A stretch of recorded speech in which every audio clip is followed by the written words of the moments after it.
Olá, tudo bom? Muito obrigado pelo seu play, pela sua atenção. Você está ouvindo, vendo, dependendo da plataforma, mais uma edição do Solada, sua dose semanal de metal e futebol, não necessariamente nessa ordem. A gente gosta de lembrar que a parte a parte Sonora! sonora, multimídia, diria em 95, da newsletter que você pode assinar em solada.com.br ou lá no Substack mesmo. Eu sou o André Paz e estou na companhia do Thiago Zuma. Fala pessoal, Thiago Zuma aqui. O momento futebolístico desse podcast não é dos melhores, então não abordaremos Como é que é? Não posso falar. Depois de como é que é apresentar a inovação do técnico em EAD, que deu errado, então não posso falar sobre isso. treinando pontaria, né? Exato, exato, exato.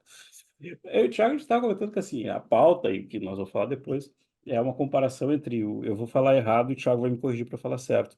Entre os 30 anos do primeiro disco do Emperor, que é um clássico do black metal, a gente vai falar um pouquinho disso depois, fazendo uma ponte com o que é interessante, que é o disco novo do Ishan. Eu sempre falo Ishan, Eu sempre falei Issan, não sei como né? fala. Eu peço perdão para você que está ouvindo, tá vendo, peço perdão mesmo.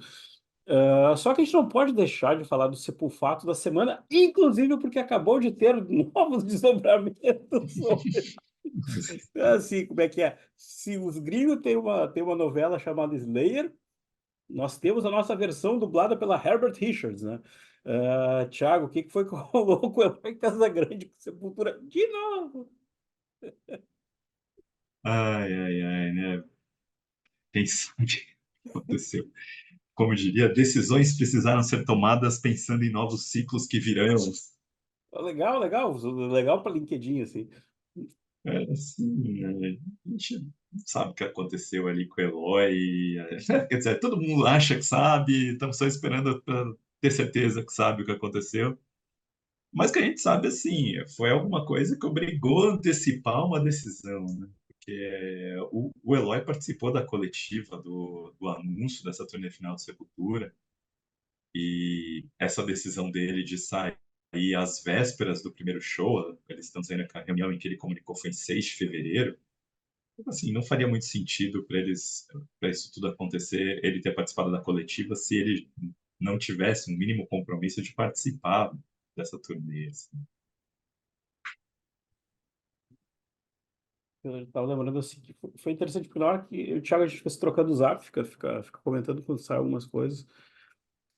E me chamou a atenção porque, assim, na hora que veio o anúncio e tal, várias pessoas de outros grupos estavam comentando assim: pô, mas eu tinha comprado justamente porque eu queria ver o Eloy tocar. Pô, não tinha visto o Eloy tocar, queria ver o Eloy tocar. Então, Sendo assim, que eu tinha visto o Eloy tocar, primeiro ponto é o seguinte, Sepultura já tá há muito tempo que o Eloy tá na banda, já perdeu chance de ver, faz muito, assim. Mas ok. e sempre lembrando que o Felipe Dilon Lopes, quer dizer, como é que é? O Grayson Necrutman, mais um nome que eu tô lendo errado hoje. Mano. Eu vou chamar de Felipe Dilon. Ele parece um gurizão, mas baile, é super conhecido entre os bateristas, tem um renome, como é que é? Ele parece assim um rato de shopping, mas se tu olhar o Instagram dele, ele vai tocar Tool, vai tocar Buddy Rich, vai fazer um monte de coisa. Como é que é? O PS vai ter foto com o Portnoy, que inclusive postou fotos sobre isso ontem, então assim, para não perder o momento. Então é um cara que já é bem conhecido também e muito bom. E aí o Thiago falou para mim uma frase no Zap que eu acho que ela é muito, muito, muito importante para entender isso, né, Thiago? Eu não conheço o Grayson Necrutman, nunca vi tocando nada assim, agora foi só tomar conhecimento dele pela notícia dele entrar na Sepultura. E assim, mas ele tava tocando com Suicidal Tendencies, né? E precisa aguentar um show ao vivo Suicidal Tendencies, no mínimo você tem que ter resistência. E é uma pancadaria sem fim aquilo. E aí, se ele tem técnica, e eu vi que tinha uns vídeos dele tocando Gene Group, Buddy Rich, falei, o cara, tecnicamente, o cara deve ser bom mesmo. Então, até porque ele vai ter uma tarefa árdua ali, que é preparar tudo isso em pouquíssimo tempo. Mas aí eu vou falar que eu acho que tem algum caroço nesse anúncio. Porque o primeiro show é no fim de semana agora, em Belo Horizonte, né? E eles falaram que dia 6 foi o dia que o Eloy comunicou que não ia. Então, assim, você vai escolher um baterista novo, que é gringo.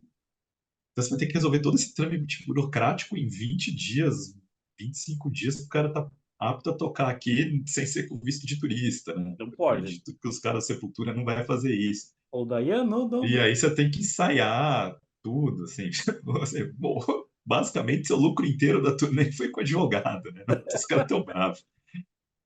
Cancelar, acho que o prejuízo ia ser muito maior. Mas, sim, eu vou dizer que a minha teoria da conspiração é que esse já era uma, não vou dizer um plano B, mas eles já estavam visualizando que isso ia acontecer mais para frente e o que aconteceu foi eles terem que antecipar essa mudança de baterista.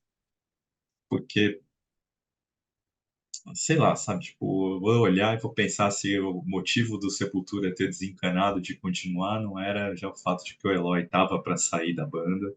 E os caras falam assim, "Não, a gente arranjar um outro baterista que encaixe também contra o Eloy, pra gente ter que gravar um outro disco, que não vai sem, já com a exigência de ser um sucessor do Quadra, talvez isso tenha pintado pela cabeça, mas deixa pra lá, isso é só teoria da conspiração desse momento.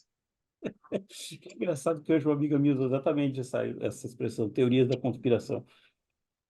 E eu estava rindo porque, assim, a gente estava com o roteiro praticamente caminhado, está gravando na quarta-feira, dia 29, e veio Quinta, quinta. quinta, eu tô cabeça maluca.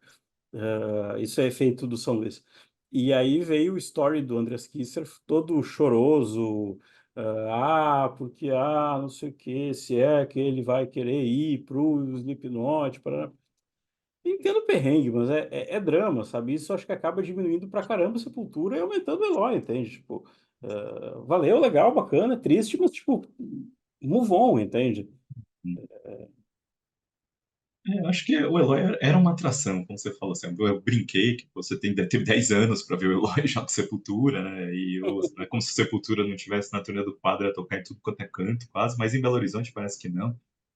Agora, assim, né, diminui, era uma atração e fica parecendo um baterista tampão para sua turnê de despedida que você queria fazer um grande evento, gravar disco ao vivo. Enfim. Eu confesso que eu fiquei pensando. Aí vem para mim a pergunta do que também ecoa. Eu brinco, se bobear, já tem aposta na KTO sobre isso, assim. Ah, aquela história, que, tipo, você deixaria o Sepultura na tour final e pegaria um trabalho novo ou não? Eu já vi os dois lados para a história, e eu digo assim, que eu aceitaria, porque é ruim, é complicado, mas, pô, o Sepultura vai acabar. Desculpa, vai chegar um momento que ele não vai mais ter trampo. E desculpa eu ser racional assim, mas boletos chegam. Tipo, é vida de adulto, a banda é uma empresa. E ele recebeu outra proposta. Sorte dele, entende? Então, assim, e se ele pegar mesmo Slipknot, pô, ele pegou uma baita de uma vaga. Não dá pra gente falar que, tipo assim, vai. Quase dá pra brincar que assim, perdemos o tesouro Kiko Loureiro do Megadeth, se a gente colocar o Eloy no Slipknot, pô, é uma certa reposição, assim, diária. Você toparia, Thiago? Você teria feito o movimento Eloy se tivesse a proposta Não, Slipknot? vamos lá, ainda é um boato o Slipknot, Exatamente. né? Não está É um confirmado, boato. assim. Ainda é um boato, não foi confirmado. Pode ser que no sábado, quando você estiver ouvindo, isso já não seja mais. Mas vamos lá, por enquanto estamos tratando como um boato, assim. Eu li na rede social, alguém falou, sair do Sepultura para ir tocar no Slipknot é tipo sair do Santos de Pelé e para ir tocar para ir jogar no Inter Miami. Mas eu diria que a mudança tá mais para cara de você sair do Grêmio, tipo o Soares, Luizito, saiu do Grêmio para ir tocar No Inter Miami. com o Inter Miami lá. Mas enfim, assim, olha, eu olhei, assim, eu fui dar uma certa analisada nas datas de turnê, até para não falar besteira aqui. E assim, o Slipknot anunciou já festivais em outubro do ano passado, assim, para tocar a partir de abril e maio desse ano. E o primeiro show começaria uma semana depois do fim da primeira perna do Sepultura desses shows aqui na América do Sul. Então, assim, talvez tivesse um acordo, né? Partindo do pressuposto que seja Slipknot mesmo, sempre deixar isso claro, talvez tivesse falado um acordo para o Eloy encaixar as datas, segundo semestre também os shows se encaixariam, e aí pode ter vindo uma nota do Slipknot e ter falado, ó, não vai rolar, a gente tem datas novas pipocando, vai coincidir, então se você quiser vir para cá mesmo, você vai ter que sair de Sepultura agora. Ou o Eloy ter ido para os Estados Unidos, não sei se ele mora lá, e ter feito alguns ensaios com o Slipknot, ter percebido que putz, essa coisa de emendar a Sepultura com o Slipknot não vai dar ruim, eu não vou aguentar, melhor já sair agora. Tá. Como a gente disse, boletos vencem, né? No final das contas, em vários sentidos. Como decisão de carreira e para o Slipknot é evolução. Você está indo para uma empresa que gira muito mais dinheiro com o Sepultura hoje e que vai continuar. Né? O Slipknot não tem rumor de que o Slipknot vai acabar no futuro próximo. Assim. Então, pode ser que o Eloy não consiga dar certo, né? Como o Jay Weinberg, o Jay Weinberg deu. Mas, enfim, a gente não sabe, é uma decisão que financeiramente faz sentido. Agora, assim, né? Pegou mal pra caramba o jeito como a coisa toda aconteceu. Claramente, o Sepultura não é mais claro. Literalmente, o Andrés veio a público falar que tá magoado. Eu olhei aquilo, o Thiago me mandou, e falei, bah, me fica magoado, foi essa palavra. A gente até, como é que é, recomenda que você leia os comunicados. Provavelmente é capaz do story do Andreas já ter sido printado e circulado, ter parado no teu zap, porque foi uma coisa que circulou. Como é que é? O zap do Andreas Kisser versus vídeo do Pilhado e do Mauro César, os dois uma reta 80 por hora. O que mais foi passado adiante? Mas dá uma olhada. Eu tava brincando como é que é. Finalmente a gente tem um Sepultura meio americano, meio brasileiro, o sonho do Márcio virou realidade no fim. Então é isso. Vamos para o rumo da semana. Vamos para o rumo da semana, já faz porque a gente está aqui para o rumo da semana. No episódio passado, a gente fez uma boa comparação no mundo da amargura, e essa semana a gente só vai seguir a amargura. A gente só vai trocar a amargura pela maldade um pouco mais e vai brincar um pouco com o eixo do tempo. Nós estávamos olhando lançamentos, olhando também algumas coisas do nosso glorioso calendário de efemérides, assim. E 30 anos atrás, fevereiro de 94, foi um mês bem importante para o black metal, um mês, se a gente olhar, importante para o metal, colocado dessa forma. É interessante porque é um mês que tem uma diferença de dias entre o primeiro disco do Cradle of Filth e o primeiro disco do Emperor. E eles são basicamente, eu coloquei ali, a gente estava conversando, trocando uma ideia, são basicamente templates pro que vai abrir do metal extremo na década de 90 e que vai abrir bastante coisa. A gente tava falando que os blast beats, toda aquela configuração clássica de black metal tá lá, mas tem uma produção melhor, tem teclado melhor, tem climas melhores, não tem medo de usar partes melhores, digamos assim, mais refinadas por esse jeito. Até depois vai desabar e o Emperor é quem puxa um pouco essa história, o que parece um daqueles rótulos gloriosos de Rock Brigade Records, o black metal sinfônico. Para quem não conhece metal, vai dizer assim, pô, peraí, isso parece uma coisa que não existe, black metal sinfônico. Mas não, faz sentido, fecha. E aí vem toda aquela turma que vem lá direto do Inner Circle da Noruega. Thiago, por que que esse pessoal muda o jogo do estilo? O que que esse pessoal faz de diferente que chacoalha a história? Então, a gente pode dizer, assim, que o primeiro disco do Emperor tá para a cena da Noruega, assim como o Celtic Frost está para o Hellhammer, assim. Ou a gente olhar, lembrar aquela cena da Noruega da Helvet, do Inner Circle, a Helvet, que é uma loja de discos clássicas de Oslo, que era onde eles se reuniam. Tem imagens históricas de fotos, várias bandas tiravam fotos de encarte ali dentro. Então, ainda a lógica, não sei se a loja ainda existe, mas existe há pelo menos até há pouco tempo, como um ponto turístico até. A gente tem que lembrar, o black metal norueguês, o manifesto do black metal norueguês, era um pedido, assim, era uma estética, um retorno para uma estética, um som mais cru, menos produzido, muito mais visceral, assim, que lembrava, remetia para o início dos anos 80, aí a lembrança do Hellhammer, ali, tudo com o Senhor Satanás ali como tema principal, o tema que todo mundo olhava, assim. E esse manifesto era contra o thrash, que tinha ficado muito mais progressivo na segunda metade dos anos 80 e vai morrer com o Black Album nos anos 90. E o death metal mesmo, que começa bem cru e vai ficando cada vez mais técnico, cada vez mais desenvolvendo, e o black metal e o death metal começa a caminhar por dois lados ali. Primeiro você tem um lado mais pastelão e gore, filme de terror do Cannibal Corpse, e aí você tem outras bandas que começam a ficar muito mais progressivas pro death metal, tipo Death e o Atheist, trazendo questões filosóficas existenciais para as letras.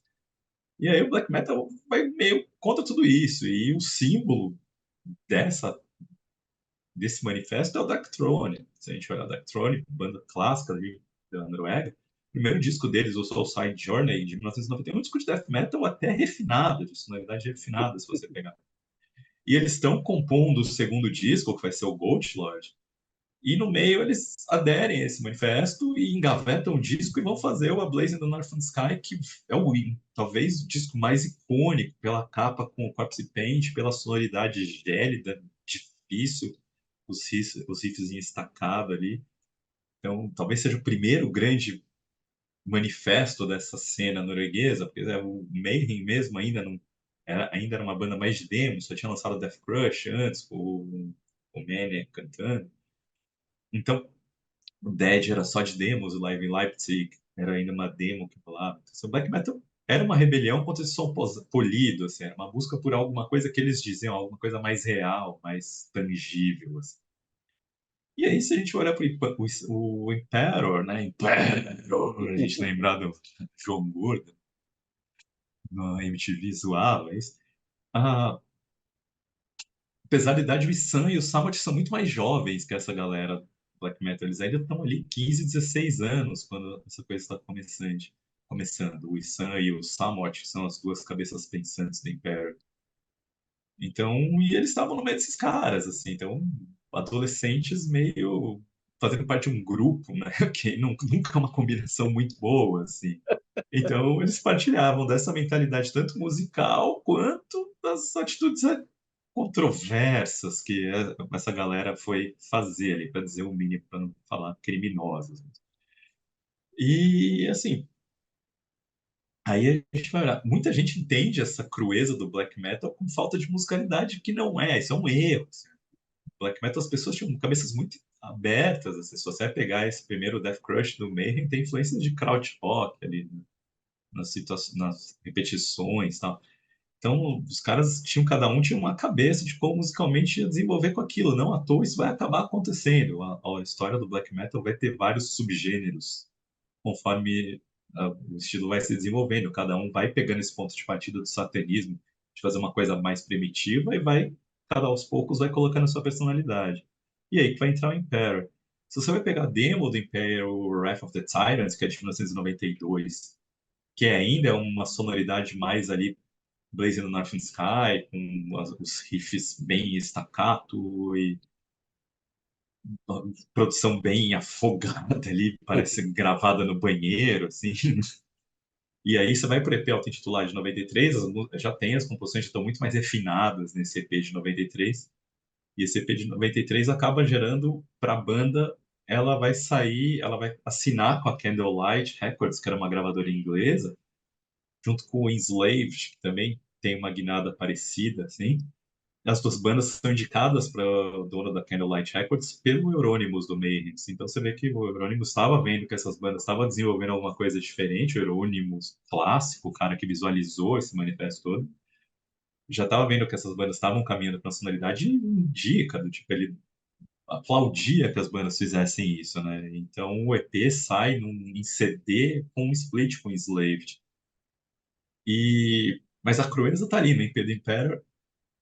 E a musicalidade também ainda tá lá, mas esse EP, assim, eu tava falando que tem no baixo quem tá tocando é o Mortis, que é um baixista que depois ele vai para a Suécia e vai desenvolver uma carreira toda à base de synthwave e dark ambient.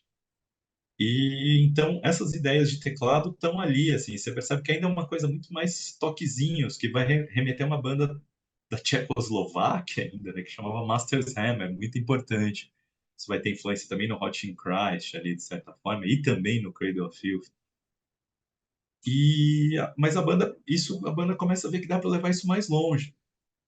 E aí a gente vai chegar no Nightside Eclipse, que em vez de você ter os teclados preenchendo, eles vão criar atmosferas, eles vão servir como pontes entre as passagens das músicas, assim, entre situações que as músicas querem colocar. A ideia básica que eles tinham que se a gente vai fazer a nossa música só malvada, a gente pode criar atmosferas que ajudem nisso, como um filme de terror faz. E aí eles não negam a inspiração assumida do John Carpenter, John Williams, Jerry Goldsmith, filmes como Halloween. Alien, a Profecia. Então, aí o In the Night Side Eclipse, que é o disco que completou 30 anos agora, essas linhas de teclado foram criadas em estúdio mesmo. Assim, a banda não tinha um teclado em casa, então eles compunham os riffs e aí, em determinados momentos, ó, aqui a gente vai incluir partes de teclado que só em estúdio que eles têm acesso para poder fazer. Então, ó, se você olha ali, de certa forma, esses teclados ocupam os espaços que numa banda seriam solos, assim, que é o momento de você criar situações, criar sentimentos, assim, que não estão ditos exatamente. Então, no instrumental, e a instrumental, a banda se preocupa em enfileirar riffs e licks, e alternando tempos, mas sempre na pancadaria, às vezes a pancadaria um pouco mais solta, às vezes um pouco mais controlada na mesma música, eles vão variando isso. E sempre os teclados, as linhas de teclado sendo servindo como pontes para essas mudanças de tempos, para essas mudanças de riffs. E assim, isso muda um pouco o Slaved. Se você pegar o próximo disco deles, que é o Anthem to the Welkin of Dusk, Anthem to the Welkin of Dusk, vai sair uns anos depois, porque ainda teve problemas ali. A banda já tem um pouco mais de cabeça de como ela quer integrar os teclados com essas músicas, então para de parecer uma coisa que está surgindo em solo para ser uma coisa muito mais integrada às composições, assim. Eu acho o Anthems até melhor que o Night Side of Eclipse. Mas aí ele não vai ter o impacto para repetir, porque, como a gente disse, ele demorou 3 anos para sair.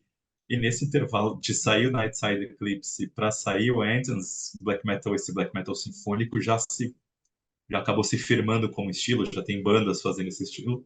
Então o Imperator já vira só mais uma, não mais a banda desse estilo. Isso aí a banda vai refinar um pouco mais esse som do Nine Equilibrium, que é o disco que sai depois que é o terceiro, que até as atmosferas são menos pronunciadas e os arranjos estão um pouco mais complexos. E no Prometheus, que é o último disco deles, Prometheus é um nome longo, o Isam escreveu praticamente sozinho e começou a experimentar algumas coisas diferentes no disco. E se a gente vai olhar, ele é basicamente o primeiro disco solo do Isam, porque o Samot e o Trin era o baterista do Enslaved, que vai entrar no Emperor no lugar do Lord Faust, que foi preso. E se a gente vai entrar nisso mais pra frente. Mas aí eles já têm uma banda paralela, que é o Zyklon, ou Zyklon, não sei exatamente como fala isso. E já é um extremo mais raiz, um black metal muito mais pancadaria deslavada. Aí todo mundo viu que era melhor cada um seguir para o seu lado. E eu estava lembrando assim que quando a gente começou a fazer a pauta, a gente estava voltando no tempo, ouvindo os discos.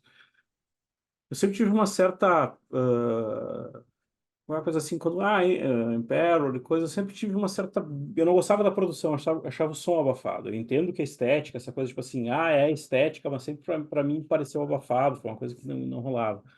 E aí sempre me fez dar bola para uma outra banda que a gente citou, que é importante também nesse rolê, que era o Cradle of Filth. Só que o Cradle of Filth sempre foi muito mais assim, visual, horror, muito mais visual do que as outras bandas.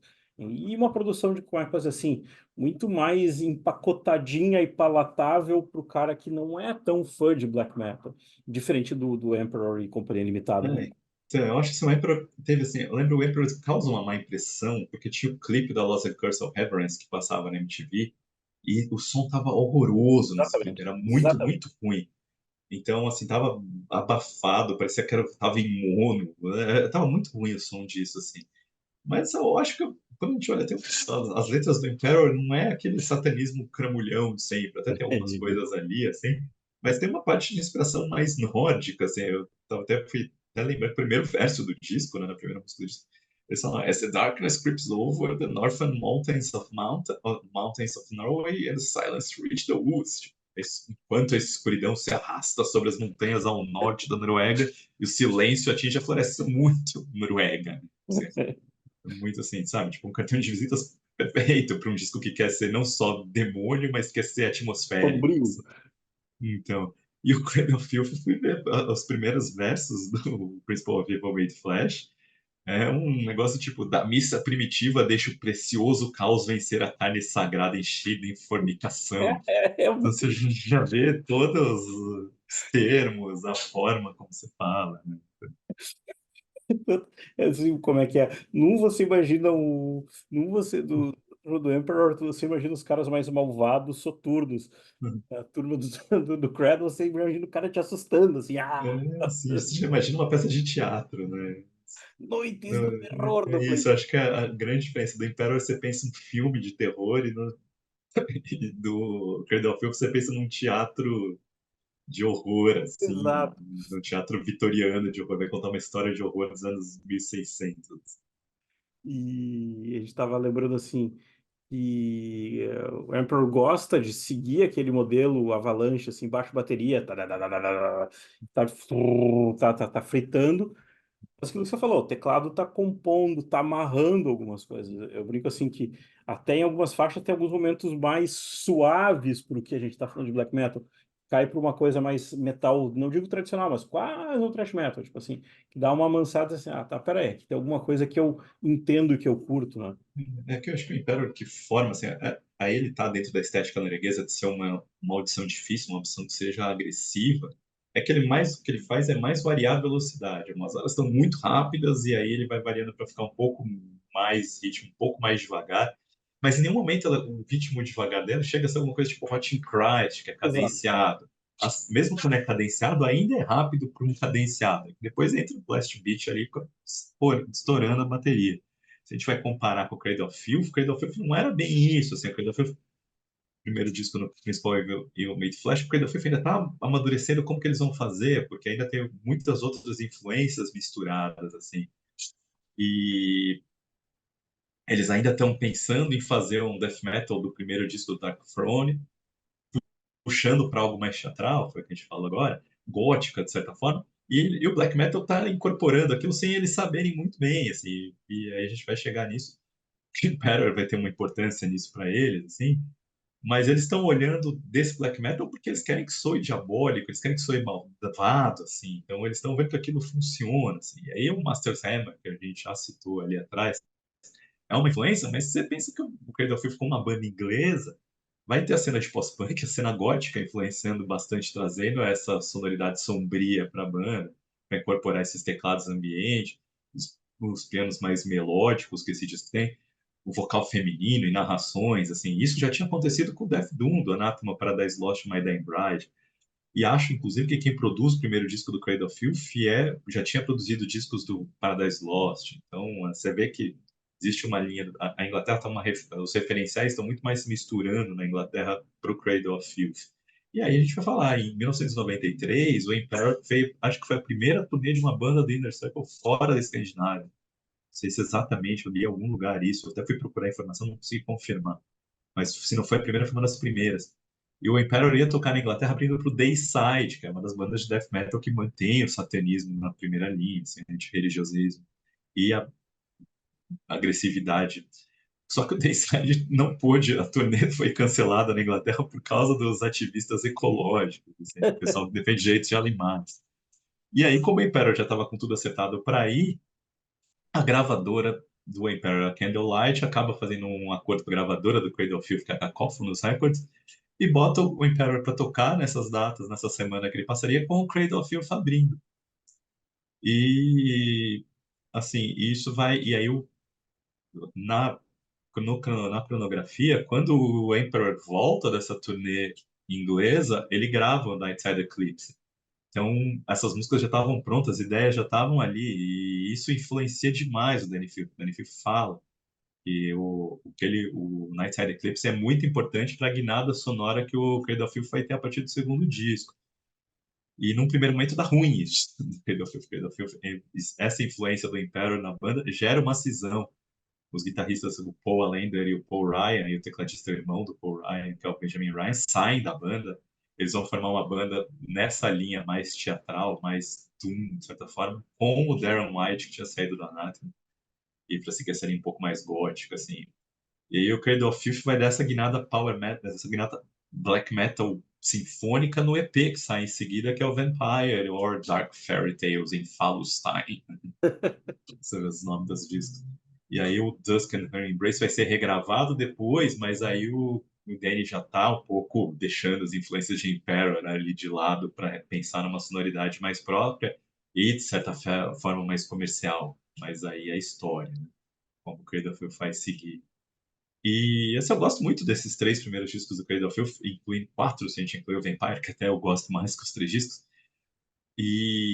Mas o Cradle of Filth é aquilo que a gente falou, o trabalho com imagem está muito forte na banda, e isso é muito mais importante que a música até para o Cradle of Filth fazer sucesso. Assim, eu lembro no final dos anos 90, assim, a gente estava conversando até com o André, que a gente se conheceu nas listas do Whiplash, Oh, 97, 98, e nessa época, a gente via muita camisa do Cradle of Filth por causa da estética do antirreligiosismo e misturado com uma certa pornografia meio para chocar. vitoriana, inglesa ali, assim, para chocar mesmo, né?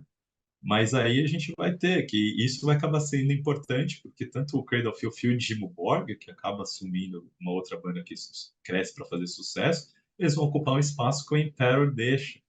O Emperor deixa pelos problemas na justiça que a banda seguiu.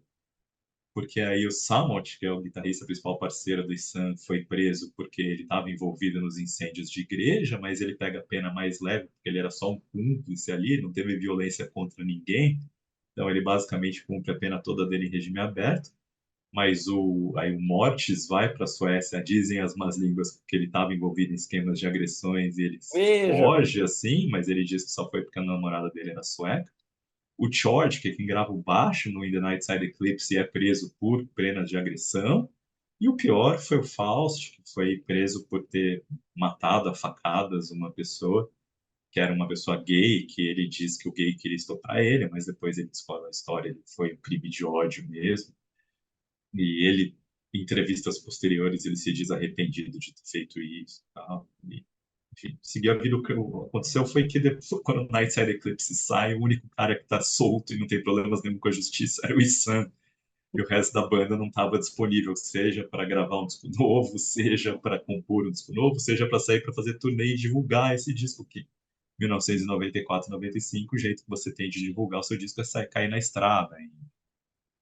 Então, isso acaba deixando um espaço, todo mundo achando aquilo legal, mas que banda que vai ocupar esse espaço? Aí aparece o Timo Borgir e o Cradle of Filth ocupam esse espaço. Outras bandas, Limonic Art também, e Covenant, de certa forma. Também. o Covenant antigo, não o Covenant Não, do gira o eletrônico. antigo. Nexus Exato. Polaris, a gente estava lembrando hoje. Isso. A capa do Nexus Polaris tem uma capa icônica, até não lembro se não é Andreas Marshall também, a capa Acho da que é minha. das Marshall que fez, assim. Cradle segue ativo, gosto de lembrar. Eu fui até conferir isso e mandei para o Thiago a foto do, do Ed Sheeran jantando com o Danny Field. E parece que tem uma música gravada que deve sair num disco futuro do Cradle Filth.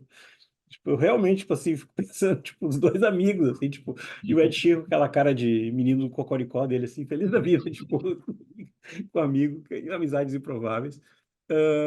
Quanto Cradle e Jimo foram, o Emperor parou em 2001, tem ali uma outra principal, uma reunião, alguma coisa, e como é que a gente pode dizer assim, o principal rebento, o principal filho, offspring, como diz o gringo, por assim dizer, foi a carreira solo do Ixan, que rendeu os discos que exploram um outro lado, não tem medo de variar, não tem medo de experimentar. Tava brincando assim que se bobear, acho que até teve entrevista do Ixan na Prog, que é a revista inglesa, aquela dedicada à Prog. Então, assim, é um outro lado, é um lado que parece que soltou a amarra do monstro.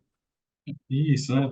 Assim, se a gente olhar ali, o último disco do Imperial já foi um disco solo com experimental, assim, foi um disco solo de Sam com alguns experimentos ali, já saindo do que o Imperial fez sucesso nos dois primeiros discos. E assim, o Imperial hoje, ele tá até ativo, porque eles não vão lançar disco novo, e aí, mas o que aconteceu com o Imperial foi isso, por causa deles não terem excursionado muito naquele final dos anos 90, eles acabaram perdendo o bonde. Então, quando a banda volta e a banda é só mais uma, eles estão ali e a banda já está cada um indo para um lado, musicalmente, cada um está indo para um lado. E aí, por causa disso, eles perderam a era das reuniões, que começa ali a partir dos anos 2000, meados dos anos 2000, começa a ter festival de tudo quanto é canto, pagando fortunas para as bandas tocarem. E o Emperor acabou antes disso virar um mercado. E, obviamente, eles começaram a receber ofertas para ganhar muito dinheiro fazendo esses shows de reuniões. Eles falaram, "Bom, vamos ter a banda aberta, a gente ensaia e toca, porque a gente curte tocar essas músicas em grandes festivais, ver as reações, ver os públicos vindo. Veio até para o Brasil, demorou muito, mas acabou vindo para o Brasil, o Emperor, no, em 2022, que foi o primeiro show que eu vi depois da pandemia, foi o show do Emperor aqui em São Paulo. E o, mas o Issan tem uma política muito realista quanto ao Emperor hoje, né? Que é assim, ele sabe que ele e o Samot já não tem musicalmente aquela identidade, aquela afinidade para compor um disco do Emperor do jeito que os fãs do Emperor vão querer que ele soe. Porque se for para fazer um disco do Emperor que nem é o último disco do Emperor, vai ouvir a carreira só do Issan. Exatamente. E, aí eu vou colocar até mais, porque eu acho que se eles lançam um disco novo do Emperor, e pode ser um disco que seja um Nightside Eclipse parte 2 em termos de sonoridade, fã mesmo que eu ver as músicas velhas no show, né? Principalmente num festival. O cara não vai ter ouvido o disco novo do Emperor e querer ouvir 6 músicas que eles talvez estivessem empolgados em tocar. Então, não faz muito sentido, sabe? O Emperor faz isso, ele se reúne de tempos em tempos, tipo, mantém a banda ativa, se tiver oferta eles vão tocar, se valer dinheiro. E, inclusive, eles vão tocar agora na América do Sul, eles vieram em 2022, vão tocar de novo na América do Sul agora em 2024, mas eles vão tocar no Metafest chileno. E havia boatos que eles seriam um dos headliners do Summer Breeze, mas não foram. E aí o que dizem as más línguas é que não chegaram a um acordo financeiro. O Summer Breeze não quis pagar o tanto que o Metafest chileno está pagando. E aí você vê que eles não estão fazendo esse Imperial só para tocar, é para ganhar dinheiro mesmo, acho que é como paga o leitinho das crianças ali. Então, aí na hora que vai ser criativo, o Issan vai lançar a carreira solo dele. E essa carreira solo do Issan é bastante prolífica, variada. Experimenta pra caramba. E eu tava até vendo umas entrevistas recentes dele. Ele sempre diz que cada disco dele ele gosta de ousar uma coisa diferente, fazer uma coisa que ele nunca fez antes, para fazer, tipo, como ser esse disco significar também um crescimento para ele enquanto compositor, assim. Então você vai pegar até alguns discos, eles são muito malucos, assim, de sonoridade, como, tipo, o Eremita e o Das Zellenkirchen. São doidos, sabe? Você vê as composições completamente fora da casinha. E você tem um disco desse que chama Arctis, que é quase prog pop, assim, sabe? Alan Parsons, assim, dele, sabe? Então, assim, cada disco do Issan, hoje você não sabe o que espera. Você ouve para ver o que ele fez dessa vez, né? E o auto-intitulado é mais um nessa linha. Ele saiu em fevereiro agora, finalzinho desse mês, no início desse mês, acho que ele saiu, para quem acompanha a newsletter, quando ele saiu, eu indiquei, junto com o disco do Obsessed, outra banda que não é um disco legal, mas o Obsessed não é nada novo, o Obsessed é o Obsessed sempre, do Line, Doomzão na Stone. E, assim, mas voltando para o Sam lançou e é, por isso que é auto-intitulado, e isso me faz crer ali que 30 anos depois de The Nightside Eclipse, para um disco intitulado, auto-intitulado na carreira solo, sim, tem coisas ali que a gente vai falar um pouco mais, mas assim, é uma fora de mostrar que, olha, não faz sentido ele voltar para o Império agora, que ele quer fazer isso, e quem ouviu disso vai perceber isso. Eu disse que assim, o Thiago tinha me falado isso e eu coloco assim, coloco o público, coloco no podcast. Vale abrir a cabeça, vale dar o voto, entende? Tá ali no streaming. Sobretudo depois a gente vai abrir mais a partir de agora isso assim, mas vale dar um crédito, vale dar um play e deixar de fundo. É uma coisa que te surpreende. Eu ponho isso muito na história. E eu acho que isso é muito também da cabeça dele, que olhando as entrevistas, olhando pô, tu tinha mesmo falado como é que é, pô, vai fazer cover, fazer um monte de coisa. Eu acho que a cabeça dele é um horizonte não só musical, mas também filosófico bem maior do que o que era da banda. Não é isso, assim, quando você vai pegar as entrevistas da época, mesmo da época do black metal, quando assim, o Issan, você pega o Samot tá naquela satanismo queima a igreja mesmo, tal. Parece que ele não se arrependeu muito de ter, mesmo tendo sido preso por isso. Mas o Issan, ele era menos impressionado com esse lance do demônio, assim, né? E aí a gente vai tentar entrar um pouquinho mais na mentalidade daquele satanismo, do simbolismo, né? Pensar que a Noruega era é um país social-democrático, democrata, talvez a principal social-democracia do mundo hoje, assim. E é um país que as leis prezam muito pelo coletivo, quando você pensar no outro. E essa molecada ali, a gente está pensando no final do comunismo, comunismo caindo, comunismo soviético entrando em decadência. Essa molecada está olhando para essa parte do coletivismo de uma sociedade norueguesa muito como uma herança do catolicismo nas leis deles, em contraposição ao paganismo, ao viking.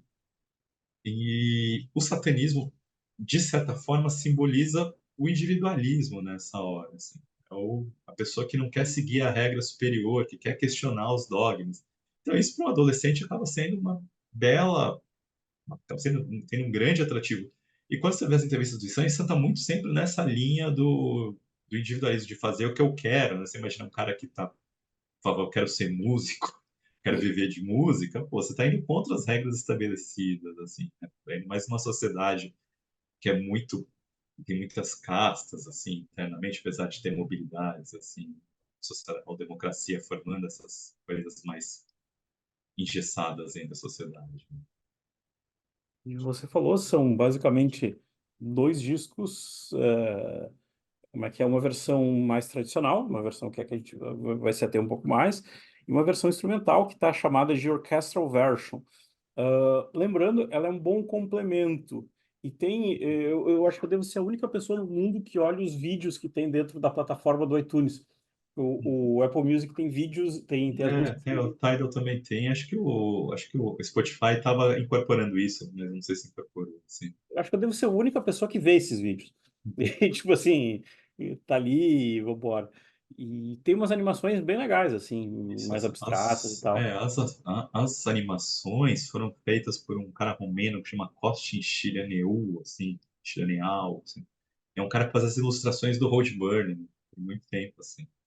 Não, é bem massa, assim. E aí, com as versões orquestradas são muito boas. Aquela história eu tava lembrando. Se você já pagou a mensalidade do Spotify, Apple Music, que seja, que eu brinco.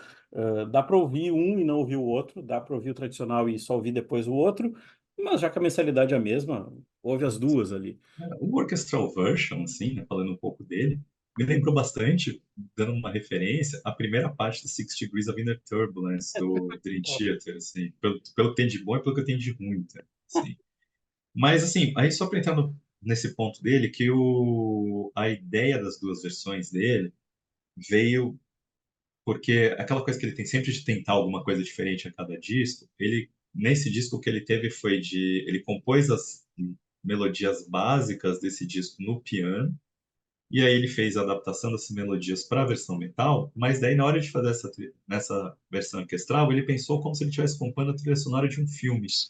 Então o disco é um disco conceitual, a gente vai falar disso um pouquinho daqui a pouquinho, mas ele pensou a trilha sonora de um filme nessa composição, que era uma coisa que ele nunca tinha feito. Então, segue do tipo, o engrandecimento dele veio disso. E aí talvez isso vá justificar porque que eu acho que esse disco talvez seja o disco mais próximo do Emperor que ele fez. A gente vai entrar um pouco nisso mais pra frente, assim, né? Agora, E, falar desse disco em si, como foi, né? Já estava rolando um hiato ali, já estava rolando um hiato, assim, fazia desde 2018 que ele não lançava um disco novo, e o último disco dele, que é o AMR, não sei como pronunciar essa desgraça, ele abusou de sintetizadores, porque ele estava nessa doideira de sintetizadores, o engrandecimento dele era vou compor com sintetizadores no disco. E depois disso ele lançou 3 EPs nesse intervalo ali, que um EP foi ser rock and rollzão, um outro uma coisa mais pop mesmo, assim, e gravou covers de A-ha, gravou covers de Portishead, do Lenny Kravitz, covers de Ralph Shire do meio, assim. Ele tava bem espairecendo, você vê que ele tava indo bem all over the place, assim, tá? Então, por isso que eu acho assim, achei que esse disco acabou ficando redondinho nisso. Acho que ele experimentou tanto na parte da trilha sonora e tinha experimentado tanto com essas outras sonoridades que na hora de fazer o disco, ele fez um disco que me lembra, de certa forma, o Emperor the Nighttime Eclipse, no sentido de que, tipo, ele não é igual, nem longe disso, mas que ele não tem solos, assim, na hora dos solos, quem acaba fazendo essa ponte são as orquestrações, então eu vejo, aqui não são as mesmas, idênticas da versão orquestrada, isso que eu achei legal também. Então, talvez isso tenha significado chamar o disco de Isan, o nome dele. Talvez seja ele estava fazendo um soul searching, né? Buscando as raízes, uma filosofia ali de meia-idade, ele está chegando nos 50. E aí o conceito do disco, quando você vai ver as letras, eles têm essa linha meio jornada do herói, do Joseph Campbell, né? Então, acho que ele estava passando por esse soul searching. Aí a gente pode entrar um pouco mais no disco, assim. Falar o disco, ele tem na versão metal ele manteve 3 interlúdios instrumentais orquestrados, assim, e eu não sei você, mas ouvindo o leitmotiv desses discos, assim, essa parte que vai se repetindo, tinha um clima meio Casablanca, sabe? Assim, tipo, meio épico, choroso, assim, nostálgico, de certa forma, nós sempre teremos Paris, sabe? Me deu uma certa sensação, os leitmotivs do disco. Mas aí a gente vai começar falando das músicas em si desse disco de Sam. Ele tem uma parte que é bem mais pesada, que ele vai trazer os trêmulos ali, os riffs em staccato em trêmulo ali, que na Promethean Spark, a Pilgrimage to Oblivion e Twice Born, ele alternando os vocais limpos com os vocais mais agressivos, assim, mas sempre naquilo dos riffs e das levadas ali, que variando tempos e variando emoções, assim. Acho que a Twice Born você gostou muito, Isso. fazendo isso. Aí a gente vai entrar também que tem aí depois o disco, depois dessas pegadas, ela vai ter umas faixas mais introspectivas e eu gosto muito dessas faixas mais introspectivas. A Taste of Ambrosia é bem bonita e acho a Blood Trails to Love talvez a minha segunda favorita do disco, ou se não a favorita. Eu adorei, acho ela sensacional. Mais pro final já tem a The Distance Between Us, que o vocal me lembra, às vezes o vocal dele me lembra um pouco do Hansi, nessa música, do Hansi Kusch do Blind Guardian, não do Hansi gritado, mas quando o Hansi canta em tons mais lamentosos, o Nightfall me lembra um pouco o vocal dele. E no final aí ele tem duas progesices bem intensas, que é a Hubris and Blue Devils, e aí é espetacular, para mim, a melhor música do disco, que é The Heart of Things Broken, assim. As duas beirando os 10 minutos e trabalhando em tensões. At the Heart of All Brings Broken, mais do um pouco, assim, quanto a Hubris and the Blue Devils variando o tempo. E isso é uma coisa para pegar o gancho que tu falou. Apesar dessas músicas longas, não são músicas longas no geral do disco. Ele consegue fracionar bem essas partes. É, as músicas não chegam a 10 minutos, assim, a 8, 9 minutos, e assim, elas não são. Ele não. Assim, é o que eu falo de me lembrar o Emperor, que não tem exibição de virtuosismo, nem maluquices, assim. É, riffs, alternâncias de riffs mais quebrados, assim, algumas transições me lembram Gênesis, assim, prog dos anos 70 mesmo, Gênesis Gentle Giant, algumas transições do jeito que ele é feito. E então, assim, eles não tem nenhum momento que vai entrar solo de 3 minutos com quebradeira. Isso não acontece no disco. Assim, às vezes a quebradeira tá no riff lá nos tempos meio não convencionais. Você falou da coisa. Eu achei que o lado B rende melhor que o lado A, num todo, apesar da minha música Que o favorita. lado A é mais pesado um pouco. O lado B é a hora que ele solta um pouco disso. Ele vai ser mais introspectivo e progressivo. Eu achei assim, ó, eu deixei ele ouvindo o volume legal, e quando ele tava mais pro final, eu falei assim, putz, já terminou? Sabe, me veio essa sensação de tipo, pô, Não, não um tem. disco de 45, 50 minutos, então não é muito longo. E eu falei assim, tá, sabe, tipo, você pega e olha assim, justo. E você falou, ó, At the Heart fecha, ela é a penúltima, praticamente fecha. É que tem uma instrumentalzinha no final. Isso. Mas eu votei várias vezes a Twice Born. A Twice Born, pra mim, eu votei assim, tipo, acho Não, que. é legal porque, assim, talvez seja um pouco diferente do Império, é que algumas músicas têm refrão, Iceborne tem um refrão, que é legal, assim. E eu acho que assim, o jeito que o instrumental tá fazendo ele no vocal andar, que é o oposto do resto das coisas, e não é um instrumental porrada, é um instrumental legal, um instrumental mais cadenciado. Eu falei assim, cara, eu não imaginava isso vindo do disco de black metal. Então, assim, para mim foi uma coisa que, tipo, me pegou legal, assim. Até porque não é um disco de black metal, né? Exato. Não tem isso, é um disco de progressivo, prog metal moderno, tem as influências de estilos extremos, assim. Era uma coisa que quando o prog metal surge ali nos anos 90, mas já tinha alguma coisa nos anos 80 antes, prog metal, na verdade, era um metal técnico trazendo influências do progressivo dos anos 70, cada vez mais pronunciadas. Mas acho que até a partir do o Opeth acaba sendo muito simbólico nisso, de trazer influências de metal extremo para fazer progressivo. E isso vai ter uma geração de prog mais moderna, do Reiki, do Lepros. Lepros tem uma relação muito íntima com o Issan, a gente falar um pouco mais disso.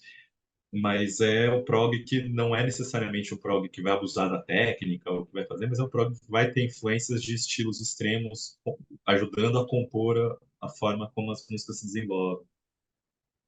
É exatamente isso. Eu acho que eu vou cometer uma atrocidade assim.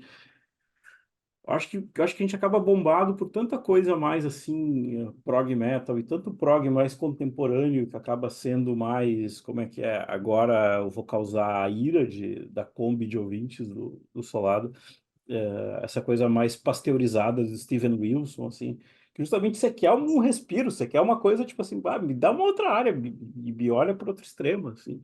Então eu acho que foi até para mim, assim, foi que não sou um grande fã de black metal, apesar de eu ver algumas coisas, eu falei, tá, esse é um disco que eu vou ficar no radar, e se esse disco aparecer em uma versão nacional, Hellion Records da vida, eu disse assim, Não, eu não sei se a Candlelight tem alguma parceria no Brasil, até depois procurar isso. não vai, tipo assim, é um disco até para ficar no radar, falar assim, esse eu levaria para a coleção. E você falou uma coisa, Thiago, que vale tocar. Quem é que tá com ele nessa empreitada? Quem é que realmente tá no time? Que a gente fala aí chamas, tipo, como é que foi isso É para ele, nascer? basicamente, né? Ele grava tudo, ele compõe e grava tudo. Basicamente é isso, assim. O que ele não gravou nesse disco foi a bateria do Tobias Ornes Andersen e do Tobias Oimus Solbach. Eu acho que um dos dois é do Lepros, não sei qual dos dois Tobias é do Lepros, mas é. E o outro é do. E assim, e tem percussões, que quem grava percussões é o Angel Solberg Titan, que é o filho dele, né?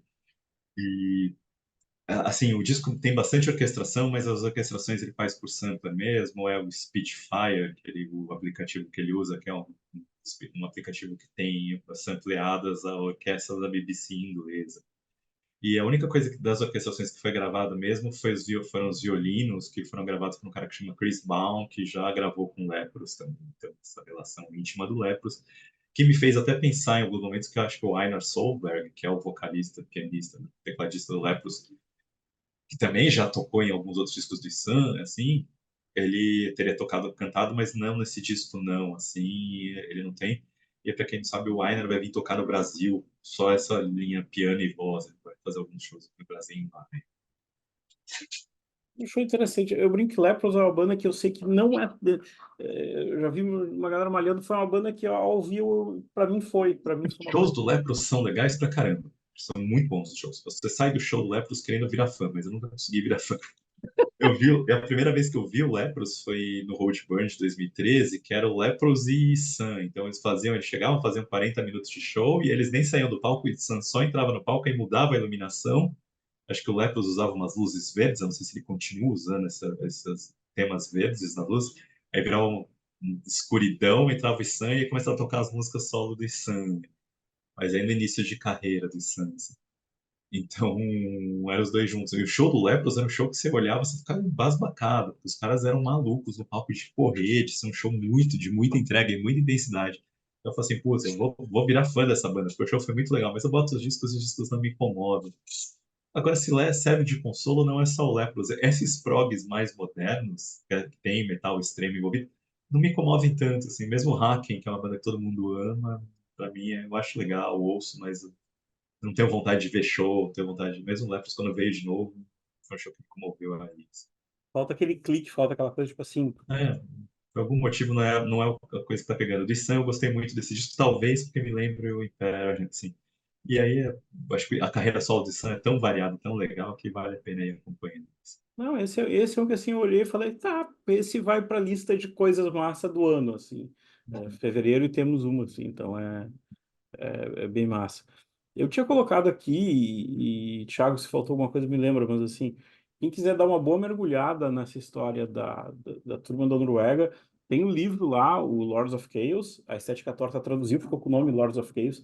Eu nunca vi o filme, não tenho nem coragem de ver o filme, O deve ser filme eu também medonho. nunca vi. Agora, um filme que é muito bom para assistir é um filme, um documentário que saiu, tem no YouTube, e acho que no YouTube tem, inclusive, com legendas, que chama Until the Light Takes Us, Até que a Luz Nos Leve. E esse é um documentário, talvez, assim, o que eu mais gostei sobre black metal, que é o que mais conversa com as pessoas, inclusive, vai conversar com o moço racista lá na prisão mesmo, assim, né, que eu não gosto de falar o nome da banda para não dar divulgação, Exatamente. então, assim, vai conversar com ele lá na prisão. E eu acho que talvez seja o que mais mostra mais essa mentalidade, de como a coisa desenvolve, de como eles pensavam a vida ali, que vai conversar com as pessoas que estavam envolvidas nos incêndios de igreja, inclusive com padres, né? Então mostra os dois lados. Eu gosto muito desse documentário. como é que é? Eu ia brincar assim, é um convite para que você dê uma chance ao black metal. Esse podcast. Você irá se surpreender, né, Thiago? Assim, eu acho que a nossa ideia, assim, a gente tava, os últimos episódios a gente falou muito de nostalgia, falando de discos do passado, e a gente quer não ficar só nisso, a gente quer trazer coisas do presente para cá também. Eu gosto muito de fazer isso com os meus amigos, eu fico sugerindo bandas novas o tempo todo. Eu acho que uma das funções desse podcast que eu acho que é legal é de trazer isso, de mostrar para a galera, porque muita gente que está ouvindo, nos ouvindo, são os nossos amigos que vêm desde aquela época, desde muito próximo. Então, introduzir coisas que talvez eles não ouviriam por si só, assim.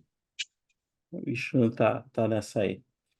Então é isso, pessoal. Brigadão, brigadão pelo seu play, pela sua atenção. Não se esqueça também de receber a nossa newsletter, solada.com.br. A gente brinca mais versões do que Isso. mais notícias do que versões do disco do Emperor nas plataformas digitais. Tem com 10, com 20, 25 músicas. Vai procurando. É isso. Isso aí já foi muito longe hoje, mais do que o Corinthians no Campeonato Paulista. Abração, até semana que vem.